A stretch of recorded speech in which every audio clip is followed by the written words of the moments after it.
दोस्तों, आज की स्वास्थ्य संबंधी जानकारी बहुत ही महत्वपूर्ण है। दोस्तों, शरीर के इन 4 अंगों में तेल लगाएं, आपका शरीर स्वस्थ अपने सारे बीमारियों को नष्ट कर देगा, यानी कि वो खुद ठीक कर लेगा। तो वो 4 अंग कौन कौन से हैं, हमें कौन से तेल लगाने हैं, आज हम इसी विषय में चर्चा करने वाले हैं। इसीलिए दोस्तों, वीडियो पूरा देखिएगा और इससे पहले कि आप वीडियो में हो जाएं, हमें सपोर्ट करने के लिए वीडियो को लाइक और चैनल को सब्सक्राइब जरूर कर लें।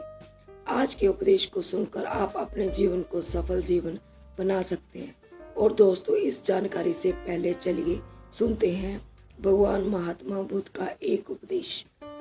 राजा भगवान बुद्ध के पास आया। बुद्ध के आश्रम में बहुत भीड़ थी। राजा ने भगवान बुद्ध से अनुरोध किया कि वह एकांत में कुछ बुद्ध से कहना चाहते हैं। तथागत बुद्ध बोले, सर्वत्र एकांत है, यहीं बोलो।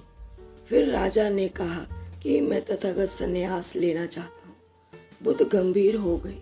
वह बोले कि तुम्हें संन्यास लेने के लिए दीक्षा से पहले मेरी एक शर्त का पालन करना होगा। राजा ने स्पष्ट किया कि जब दीक्षा लेनी ही है तो संन्यास तो होना ही है, तो तुझे ये शर्तें मंजूर हैं। तो फिर तथागत बुद्ध ने आदेश दिया और कहा कि अपने कपड़े उतारो, अपने जूते उतारो और हो जाओ, और इसी अवस्था में अपने राज्य में मार्गों पर सिंह को जूते मारते हुए चक्कर लगा के आओ। राजा असंयम में पड़ गया। तथागत बुद्ध ने, क्या कह रहे हो? मैं एक राजा हूँ, इस तरह से मैं हूँगा और होकर अपनी सड़कों पर कैसे खुद को जूते मारते हुए चक्कर लगाऊं। लेकिन फिर भी राजा को संन्यास होना ही था और उसने भगवान बुद्ध की शर्तों को मान ली और वह वैसा ही करने के लिए निकल पड़ा। राजा ने वैसा ही किया। वह होकर सिंह को जूते मारते हुए राज्य की सड़कों पर दौड़ने लगा और यही उसके चले जाने पर शिष्य ने बुद्ध से कहा कि बनते, जब हम अपनी दीक्षा लेने आए थे तब आपने कोई ऐसी कठोर शर्त नहीं लगाई थी। अब तो सिंह करुणा अवतार है, फिर आपने राजा के साथ ऐसा कठोर व्यवहार क्यों किया? तब भगवान बुद्ध बोले, जब तुम लोग संन्यास लेने आए थे तब तुम्हारे अहंकार बहुत बड़े नहीं थे, इसीलिए तुम लोगों के घर पर भिक्षाटन करवा के ही काम बन गया।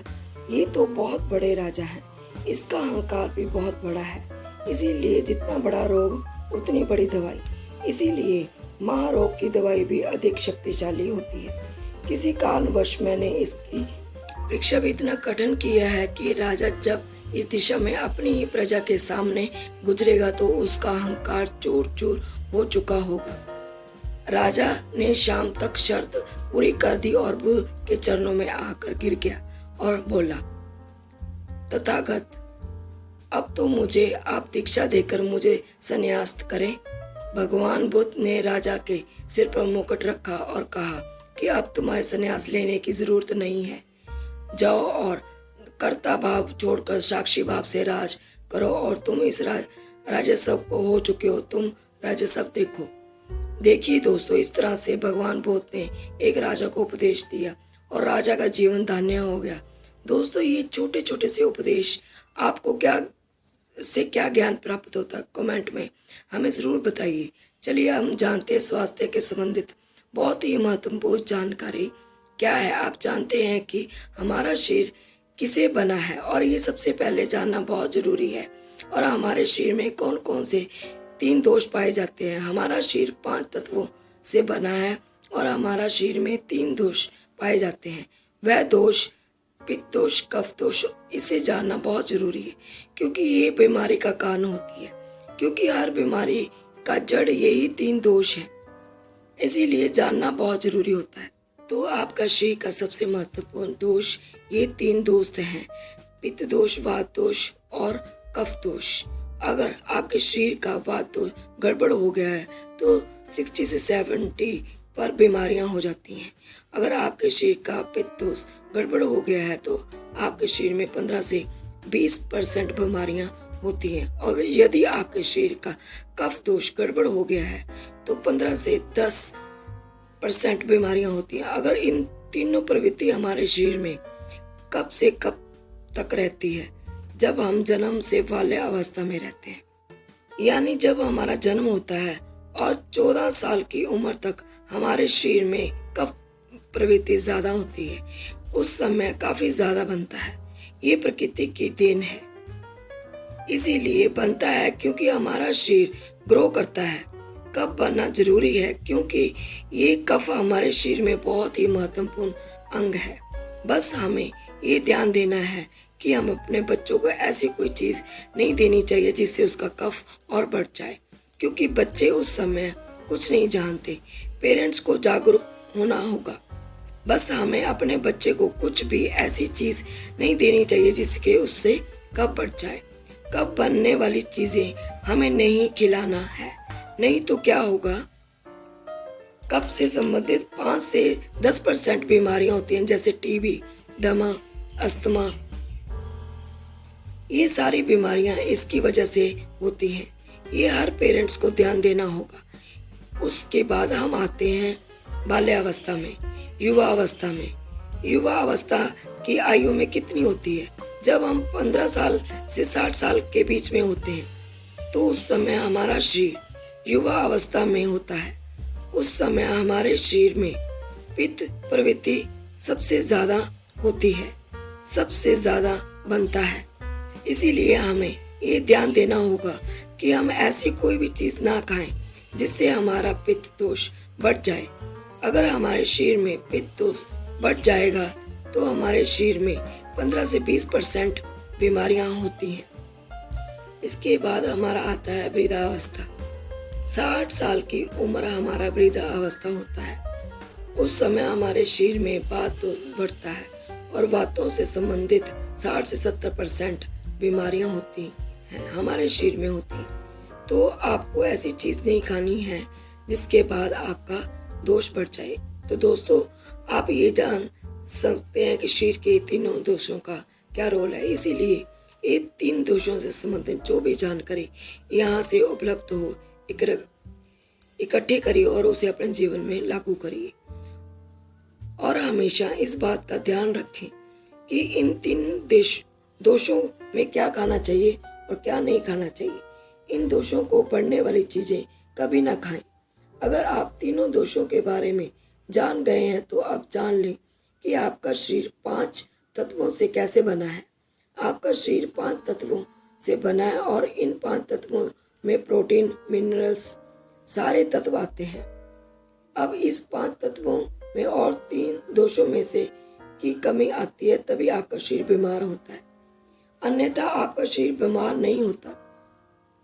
अगर आप समझ गए तो आपका शरीर बीमार होने का कारण क्या है।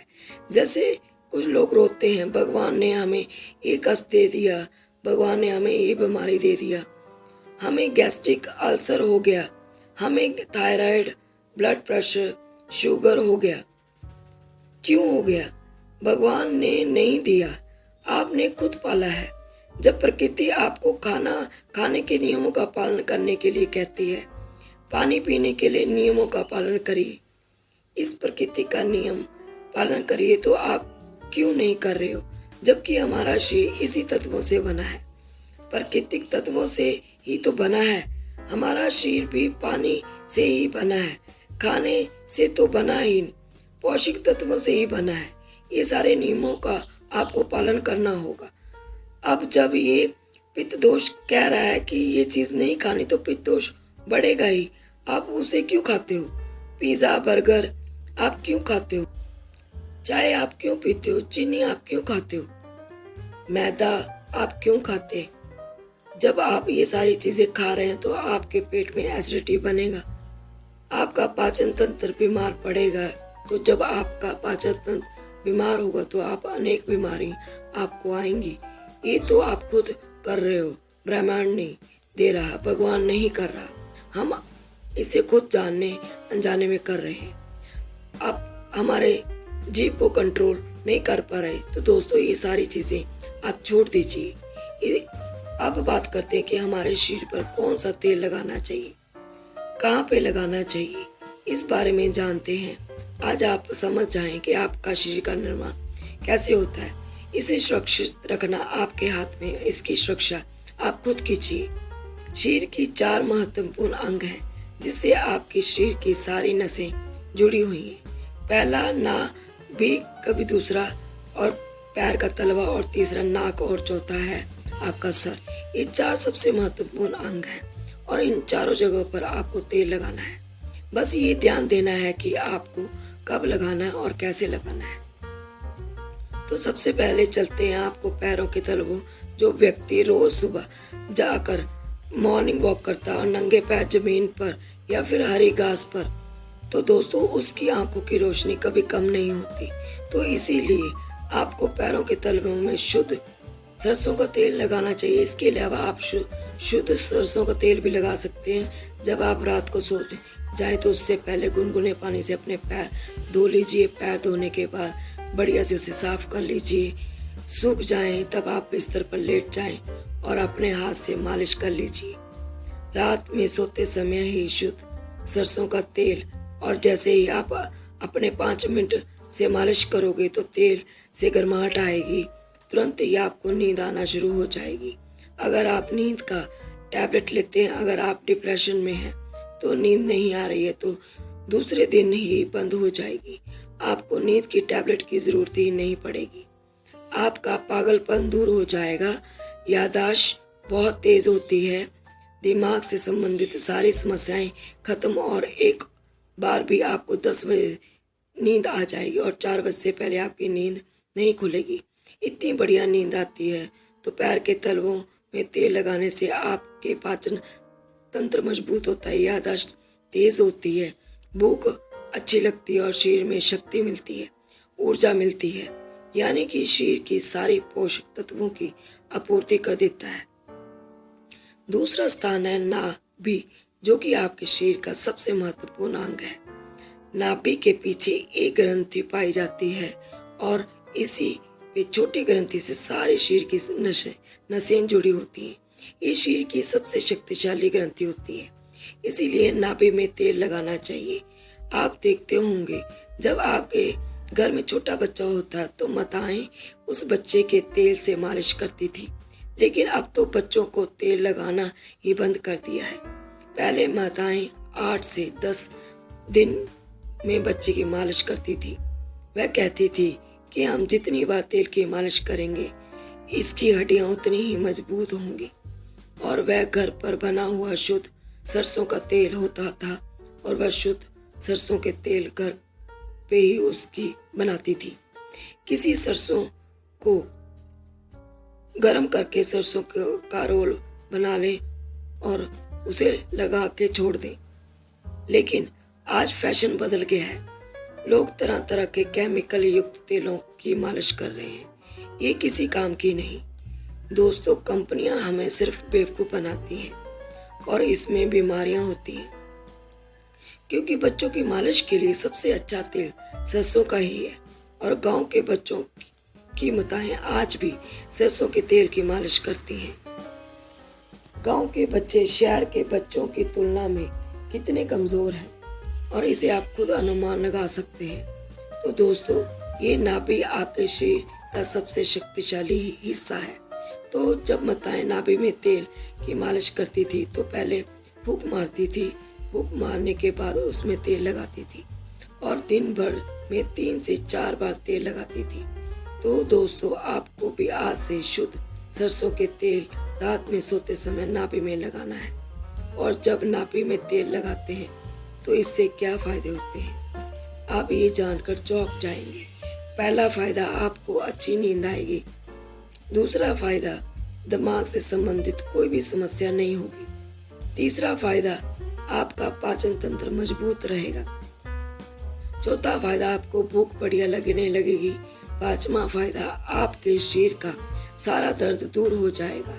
छठा फायदा, आपकी आंखों की रोशनी बढ़ जाएगी, यानी कि शरीर के हर एक अंग के लिए फायदेमंद है। पैर का तलवा हो गया तो भी हम एक कदम आगे नहीं चलते, वो है नाक, कान और आंख। तो दोस्तों, आपको नाक में क्या करना है, आपको गाय का शुद्ध देसी घी मिल जाए तो घी की एक बूंद दाई नाक में और एक बाई नाक में डालकर एक एक बूंद डालनी है। रोजाना दोनों नाक में एक एक मूंग डालें। इसके इतने फायदे हैं कि यहाँ गिनाते थक जाऊंगा, पर आपका पागलपन हो जाएगा कि आप किसी को पागलपन का इलाज चल रहा है तो 3 से 4 दिन के अंदर पागलपन की दवा बंद हो जाएगी। अगर आपके कान के पर्दे में छेद है तो बिना ऑपरेशन के ठीक हो जाएगा। आपको नींद की समस्या दूर हो जाएगी। आपकी याददाश्त कमजोर है, याददाश्त आपकी तेज हो जाएगी।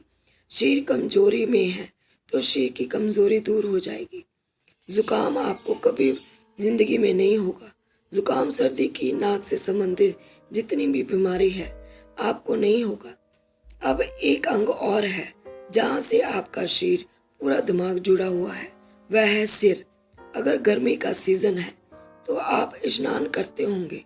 जब स्नान करके निकले, स्नान करने के बाद आपके बालों का पानी सूख जाए तो आपको सिर में शुद्ध सरसों का तेल लगाना है। जैसे ही आप अपने सिर में सरसों का तेल लगाकर सिर की मालिश करेंगे तो आपको 10 मिनट नींद आना शुरू हो जाएगी। सिर में सोते समय कई बार मालिश करें और आपके बाल पक रहे हो तो भी रुक जाएंगे। आपको नींद बढ़िया आने लगेगी। दिमाग की याददाश्त पावरफुल होगी और शरीर में कमजोरी है तो कमजोरी दूर हो जाएगी। यानी कि शरीर की सारी शक्तियां आपको मिलेंगी सिर में तेल लगाने से। तो दोस्तों, आप सरसों के तेल को अपने शरीर के इन 4 अंगों में लगाएं और देसी घी को अपनी नाक में डालिए। ये प्रक्रिया आप अपना लीजिए, आपका शरीर स्वास्थ्य और तंदुरुस्त हो जाएगा। जैसे हमने कहा कि हमारा शरीर हमारे ऊपर डिपेंड है। हम इसे किस तरह से रखते हैं। मान लीजिए एक कपड़ा है, आप उसे कितनी सेफ्टी से रखते हैं। खास तौर पर सफ़ेद कपड़ा हो गया, आप उसे पहनते हैं, पहन के बाहर जाते हैं तो आप उसे बहुत बचा कर रखते हैं कि कहीं गंदे स्थान पर टच ना हो जाए।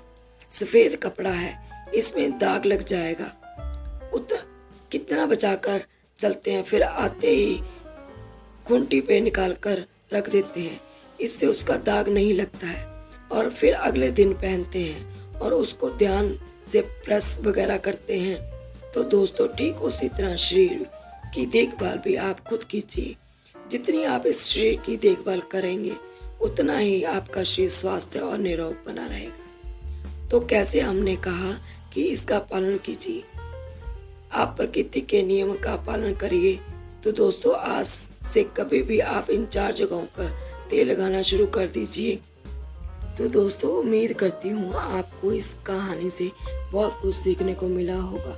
ये कहानी आपको कैसी लगी हमें कमेंट बॉक्स में कमेंट करके ज़रूर बताइए और इस वीडियो को लाइक भी ज़रूर करें और साथ ही इस वीडियो को अपने दोस्तों के साथ ज़रूर शेयर करें ताकि उन्हें भी इस कहानी से कुछ सीखने को मिल सके। ऐसी ही प्रेरणादायक वीडियो के लिए हमारे चैनल को सब्सक्राइब करें और बेल आइकन को भी दबा दें ताकि आने वाली अगली वीडियो की नोटिफिकेशन आपको मिल सके। धन्यवाद।